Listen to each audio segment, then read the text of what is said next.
Dans cette nouvelle vidéo, nous allons voir comment utiliser des itérations et des références circulaires.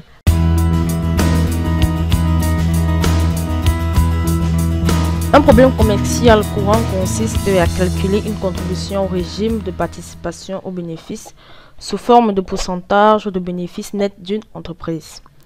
Ce n'est pas un simple problème de multiplication, car le bénéfice n'est pas déterminé en partie par le chiffre de la participation au bénéfice. Alors, par exemple, supposons qu'une entreprise génère des revenus de 1 million et des dépenses de 900 000. Alors, ce qui laisse un bénéfice brut de 100 000. La société met également de côté 10% des bénéfices nets pour la participation au bénéfice. Alors, le bénéfice net est calculé par la formule bénéfice brut moins la contribution au partage des bénéfices. Alors, c'est ce qu'on appelle une formule de référence circulaire, car il existe des termes à gauche et à droite. C'est ce qu'on appelle une formule de référence circulaire, car il existe des termes à gauche et à droite du signe égal qui dépendent l'une de l'autre.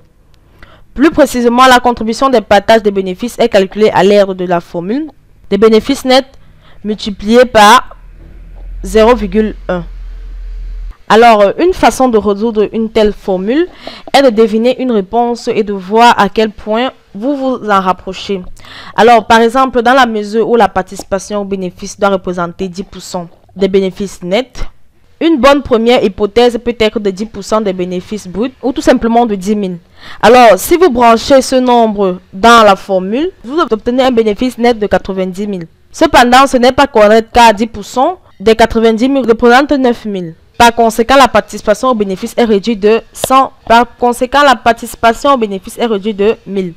Alors, donc nous allons réessayer cette fois. Nous allons utiliser 9000 comme le numéro de participation au bénéfice. Alors, en intégrant cette nouvelle valeur à la formule,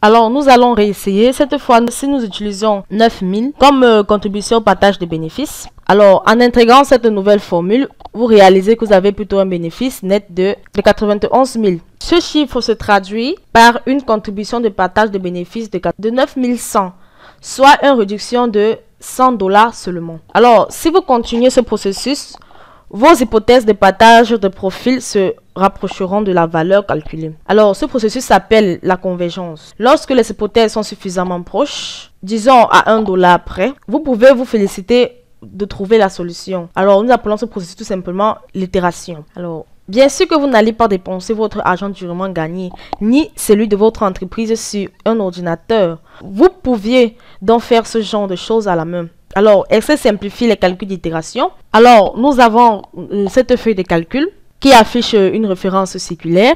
Alors, pour le désactiver, vous allez tout simplement dans Formule. Et dans le groupe vérification des formules, vous cliquez sur supprimer les flèches, tout simplement. Et les flèches disparaissent. Alors, lorsque vous voulez construire des calculs itératifs, après avoir configuré votre feuille de calcul, entrez votre formule de référence circulaire. Alors, si Excel affiche une boîte de dialogue vous informant qu'il ne peut pas résoudre les références circulaires, vous cliquez tout simplement sur OK. Et vous allez aller dans l'onglet de formule et sélectionner supprimer les flèches. Alors ensuite vous sélectionnez l'onglet de fichier du ruban, vous sélectionnez ensuite l'option dans la boîte de dialogue option d'Excel qui apparaît, vous cliquez sur formule et alors dans le groupe mode de calcul, vous cochez tout simplement la case activer le calcul itératif. Utilisez le menu déroulant du nombre maximum d'itérations pour spécifier le nombre d'itérations dont vous avez besoin. Alors, dans la plupart des cas, le nombre par défaut de 100 est largement suffisant. Alors, utilisez la zone de test de modification maximale pour indiquer à Excel le degré de précision souhaité pour vos résultats. Alors, plus le nombre est petit, plus l'itération est longue et le calcul sera précis. Encore une fois, la valeur par défaut est de 0,001, est un compromis raisonnable pour la plupart des situations. Alors, lorsque vous avez terminé, vous cliquez tout simplement sur OK. Et Excel commence l'itération et s'arrête lorsqu'il a trouvé une solution, comme vous pouvez le constater dans cette feuille de calcul. Alors, si vous souhaitez suivre la progression de l'itération, vous cochez tout simplement la case manuelle dans l'onglet de mode de calcul et vous entrez 1 dans l'écart de nombre maximal. Alors, lorsque vous avez terminé, vous cliquez tout simplement sur OK. Et chaque fois que vous voulez effectuer un seul passage d'itération, vous appuyez tout simplement sur la touche F9.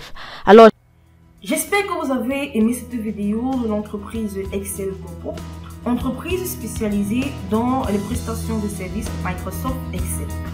Si vous avez aimé cette vidéo, n'oubliez pas de vous abonner et de cliquer sur le bouton j'aime et ensuite de la partager. Si vous avez des questions à poser, soyez libre de les poser dans l'espace commentaire.